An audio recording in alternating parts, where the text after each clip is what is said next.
Hello my dear students, most welcome to physics class. आज की इस लेक्चर में डिस्कस करने वाले हैं पोलराइजेशन ऑफ लाइट। ये टॉपिक है वेव ऑप्टिक्स 12th क्लास की चैप्टर की पोलराइजेशन ऑफ लाइट। तो सबसे पहले बता दूं, पोलराइजेशन ऑफ लाइट से हमने लोगों ने पढ़ा है इंटरफेरेंस होती है, डिफ्रैक्शन होती है। तो ये हाइगेंस प्रिंसिपल से ये शो करता है कि इंटरफेरेंस और जो डिफ्रैक्शन है वो क्या जो है से एक्सप्लेन किया, लाइट वेव। यानी लाइट जो है वो वेव के फॉर्म में है और इसमें एनर्जी का ट्रांसफर होता है। यानी जब लाइट की प्रोपेगेशन होती है तो साथ में एनर्जी का ट्रांसफर होता है। लेकिन आज जो हम लोग टॉपिक पढ़ने वाले हैं वो है पोलराइजेशन ऑफ लाइट। और इस पोलराइजेशन ऑफ लाइट से हम लोगों ने देखेंगे कि लाइट की जो नेचर होती है, लाइट वेव की जो नेचर होती है वो ट्रांसवर्स होती है। और ट्रांसवर्स का खास जो है से रीजन होता है कि जिस डायरेक्शन में प्रोपेगेशन हो रहा है उस डायरेक्शन के परपेंडिकुलर ओसिलेशन होता है, उस डायरेक्शन के परपेंडिकुलर वाइब्रेशन होता है। तो वही तो है ट्रांसवर्स, और उसी को यहां पे दिखाया जाएगा, शो करवाया जाएगा कि पोलराइजेशन ऑफ लाइट ये शो करता है कि लाइट जो है उसकी नेचर ट्रांसवर्स होती है। तो आज की टॉपिक बहुत ही खास होने वाला है और बहुत ही इंपॉर्टेंट टॉपिक है यह polarisation of light 12th class के फिजिक्स चैप्टर वेव ऑप्टिक्स में। तो आज की क्लास में हम लोग डिस्कस करेंगे यहां पे पोलराइजेशन ऑफ लाइट। सबसे पहले देखिए, पोलराइजेशन ऑफ लाइट के पहले कुछ बातें हैं, इस चीजों को पहले समझते हैं कि आखिर क्यों जो है से पोलराइजेशन होगा। तो और होगा तो कैसे होगा, मैटर ये करता है। तो देख रहे हैं हम लोगों ने कि यहां पे एक इलेक्ट्रिक बल्ब है। तो इस इलेक्ट्रिक बल्ब की खास बात यह है कि ये ऑल डायरेक्शन में लाइट को क्या करने वाला है, इमिट करने वाला है। जैसे ये क्या होगा, जब इसको इलेक्ट्रिक सर्किट में कनेक्ट करेंगे, जलाएंगे, तो इससे लाइट ऑल डायरेक्शन में इमिट होगा। लेकिन लाइट की जो प्रोपेगेशन होगी, लाइट की जो खास वजह होगी, वो इलेक्ट्रोमैग्नेटिक वेव होगा। और ये इलेक्ट्रोमैग्नेटिक वेव होगा मतलब इलेक्ट्रिक फील्ड भी होगा, मैग्नेटिक फील्ड भी होगा, है ना। इलेक्ट्रिक फील्ड का ओसिलेशन होगा, मैग्नेटिक फील्ड का ओसिलेशन होगा, तब जो है से उसकी प्रोपेगेशन होगी। किसकी? लाइट की, यानी इलेक्ट्रोमैग्नेटिक वेव की। तो इलेक्ट्रोमैग्नेटिक वेव की जब प्रोपेगेशन होती है तो उसके परपेंडिकुलरली डायरेक्शन में इलेक्ट्रिक फील्ड का भी ओसिलेशन होता है और मैग्नेटिक फील्ड का ओसिलेशन होता है। यानी इलेक्ट्रिक फील्ड, मैग्नेटिक फील्ड और डायरेक्शन किसका? प्रोपेगेशन का। किसका प्रोपेगेशन? इलेक्ट्रोमैग्नेटिक वेव का। तीनों म्यूचुअली परपेंडिकुलर होते हैं, तीनों आपस में परपेंडिकुलर होते हैं। ओके, तो यहां पे कैसे होता है इस चीज को पहले समझ लेते हैं, तब फिर हम लोग लौटेंगे पोलराइजेशन को समझने के लिए। तो यहां से देखिए, ये रहा एक्सिस, सपोज दैट एक्स है, ये एक्सिस यहां पे वाई है और ये एक्सिस यहां पे जेड है। मान लो लाइट की प्रोपेगेशन इमेजिन किया एक्स डायरेक्शन में। ओके, अब इसके परपेंडिकुलर डायरेक्शन में कौन ओसिलेट करेगा? इलेक्ट्रिक फील्ड ओसिलेट करेगा। तो यहां पर ये सोर्स से जब लाइट चला तो यहां पे लाइट इलेक्ट्रिक फील्ड की ओसिलेशन होने लगी। कौन से एक्सिस पे हो रही है? तो वाई एक्सिस पे। तो यहां पे वाई एक्सिस पे ओसिलेशन हो रहा है। ओके, यहां पे ओसिलेशन हो रहा है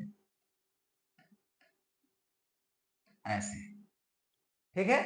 इलेक्ट्रिक फील्ड का ओसिलेशन हो रहा है।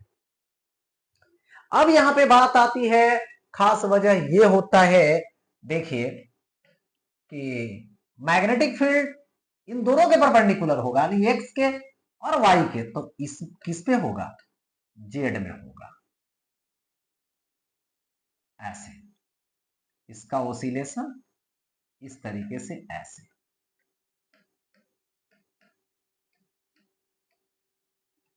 ऐसे, और इस डायरेक्शन में प्रोपेगेशन हो रहा है।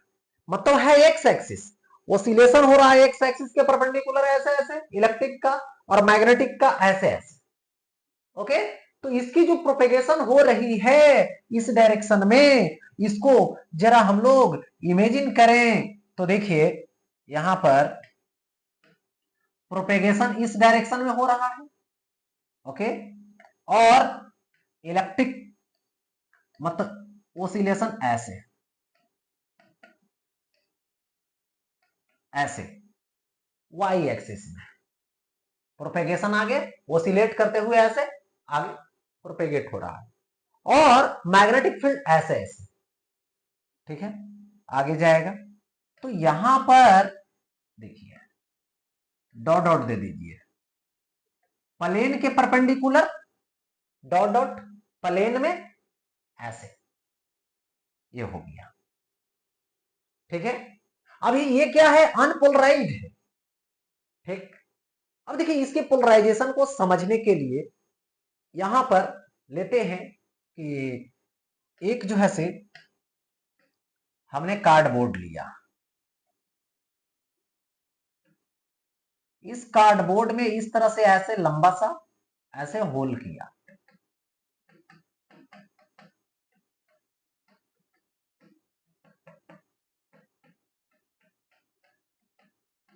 ये लंबा सा होल कर दिया।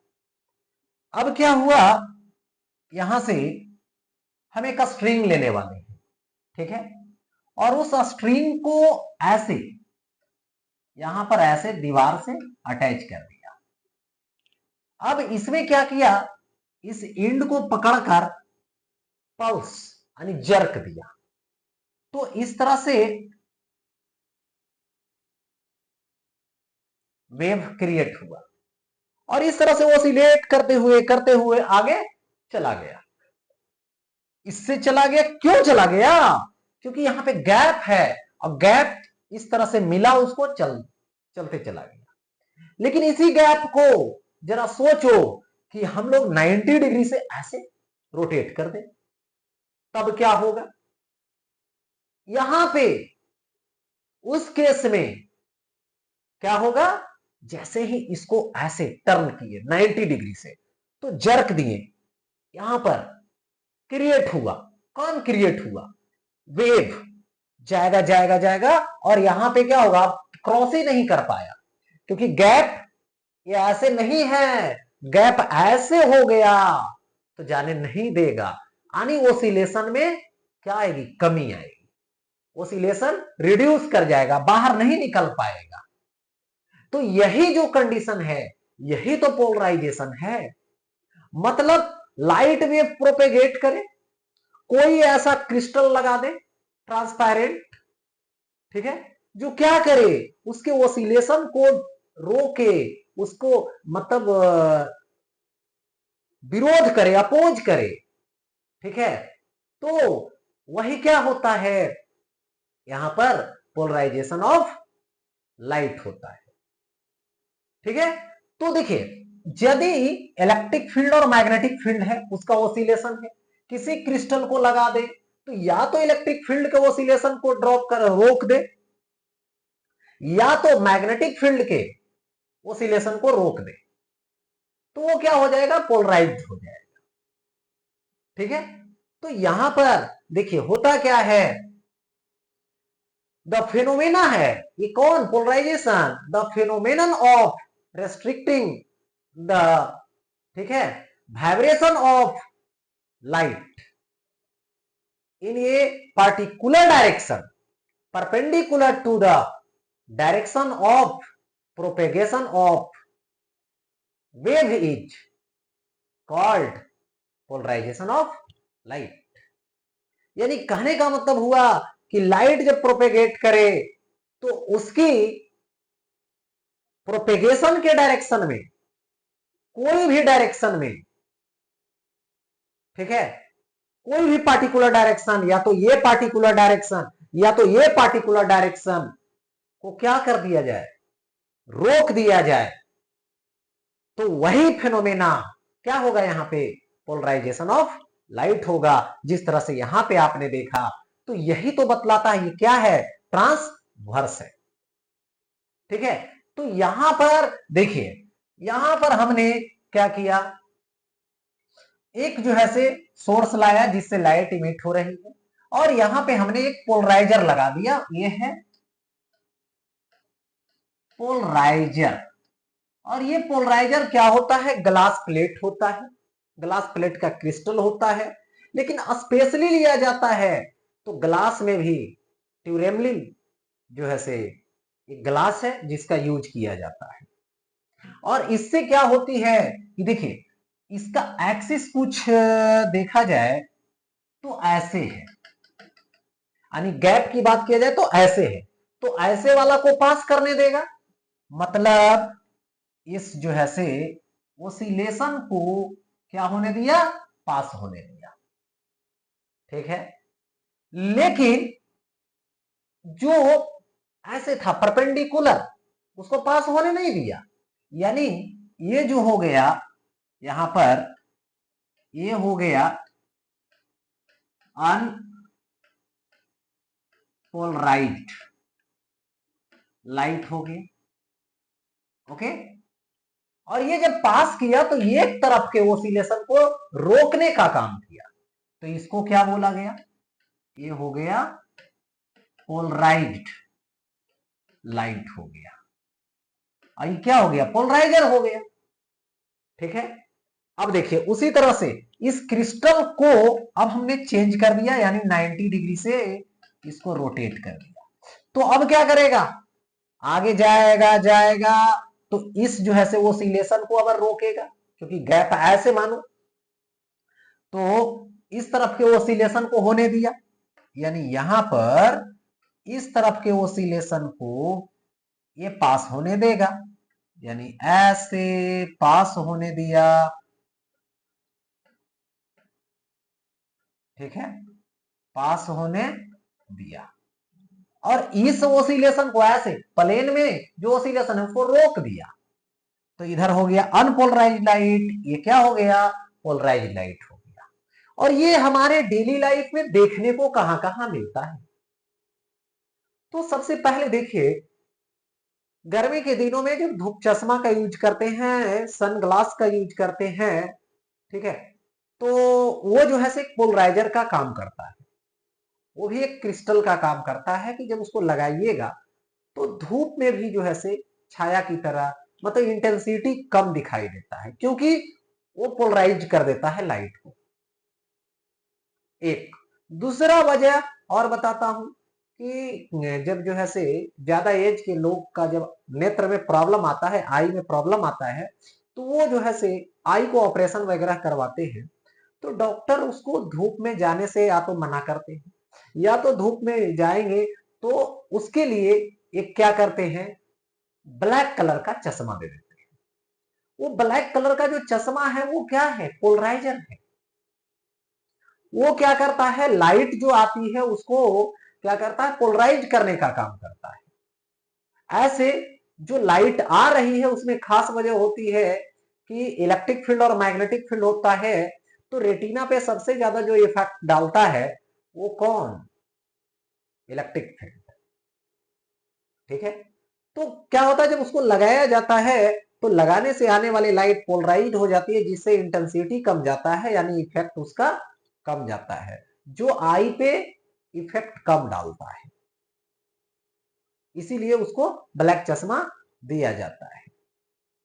तो खास करके इलेक्ट्रिक फील्ड को रोकता है, ठीक है, यानी उसके ओसिलेशन को रिड्यूस कर देता है। तो यहां पे ये क्रिस्टल की बात हुई। अब देखिए यहां पर ये रहा, हाँ, पोलराइजर, ये क्या रहा, पोलराइजर। ठीक है, और यहां से क्या हो रही है, लाइट ऐसे आ रही है, प्रोपेगेशन हो रहा है इधर के साइड लाइट का। तो देखिए इधर से अनपोलराइज्ड लाइट रहेगी, अनपोलराइज्ड लाइट, इस तरह से ओसिलेशन हो रहा है और प्लेन के परपेंडिकुलर भी ओसिलेशन हो रहा है। जैसे इस क्रिस्टल के पास आएगी तो इस प्लेन में तो ओसिलेशन होगा, बट प्लेन के परपेंडिकुलर ओसिलेशन को यह क्रिस्टल रोक देगा, यानी इस तरह से इस प्लेन में ओसिलेशन पास करेगा, यानी इंटेंसिटी रिड्यूस हो जाएगी ऐसे। तो यहां पे ये जो प्लेन है, ये प्लेन है, तो इस प्लेन में क्या हो रहा है, वाइब्रेशन हो रहा है, ठीक है, यानी इसको बोला जाएगा वाइब्रेशन वाला प्लेन, यानी वाइब्रेशन प्लेन। बट यहां पे एक प्लेन ऐसा हुआ,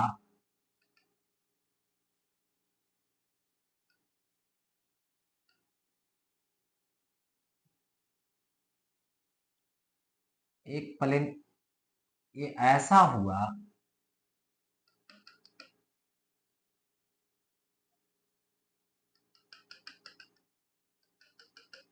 ये प्लेन जिसमें वाइब्रेशन को क्या कर दिया गया, रिड्यूस कर दिया गया, रोक दिया गया, पास होने नहीं दिया गया, तो इसी को तो पोलराइजेशन वाला प्लेन बोलेंगे, पोलराइज्ड प्लेन बोलेंगे, पोलराइजेशन प्लेन। तो प्लेन इन पोलराइजेशन, तो इस तरह से यहां पे पोलराइजेशन होती है और ये ट्रांसवर्स नेचर को शो करता है। यदि ट्रांसवर्स नहीं होता, ऐसे ऐसे ओसिलेशन और ऐसे ऐसे नहीं होता, तो जिस तरह से आपने स्ट्रिंग में क्रिएट किया था ट्रांसवर्स वेव और रोक दिया गया घुमाने पे ऐसे, तो यहां पर भी वैसा ही कुछ हो रहा है। इसलिए यहां पर क्या है, ट्रांसवर्स नेचर की लाइट होती है और जिसका पोलराइजेशन यहां पॉसिबल है। ओके, तो इसी के साथ पोलराइजेशन की जो इंट्रोडक्शन था ये एंड होता है, फिर मिलते हैं।